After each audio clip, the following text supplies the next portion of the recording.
అయితే ఈ సమయంలో ఈ రకంగా మందిరంలో మనం సజీవుల లెక్కల నుండి ఆయనను మనం స్తుతిస్తున్నామంటే కేవలం దేవుని యొక్క కృపనే. హల్లెలూయా. దానికి మనం దేవునికి కృతజ్ఞులమై ఉండాలి. చూడండి, భయంకరమైన సంఘటనలు జరుగుతూ ఉన్నాయి. కొన్ని స్థలాల్లో మీరు జాగ్రత్తగా ఉండండి అని చెప్తే మనం అక్కడికి వెళ్ళకుండా జాగ్రత్తగా ఉంటుంది. చూడండి, ఎప్పుడు ఏం జరుగుతుందో అర్థం కావట్లేదు.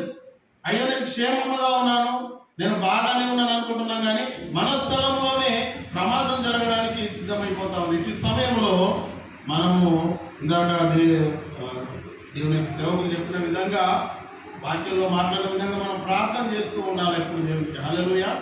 మనం దేవునికి ప్రార్థన చేస్తూ ఎప్పుడు ఆయన సన్నిధిలో మనం జాగ్రత్తగా ఉన్నట్లయితే ఖచ్చితంగా దేవుడు మనల్ని కాపాడుతాడు, రక్షిస్తాడు. హల్లెలూయా. కాబట్టి ఎప్పుడు మనము దేవుని సన్నిధిలో అశ్రద్ధగా ఉండకుండా మనము ప్రార్థన పూర్వకంగా ఆయన సన్నిధిలో మనము జాగ్రత్తగా ఉంటే ఖచ్చితంగా మనం తప్పించబడతాం. హల్లెలూయా.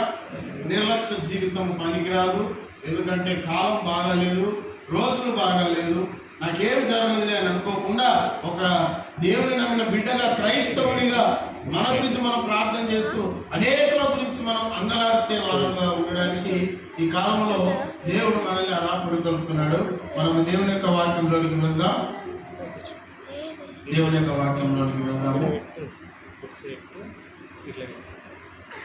2వ కొరింథీయులకు రాసిన పత్రిక 2వ కొరింథీయులకు రాసిన పత్రిక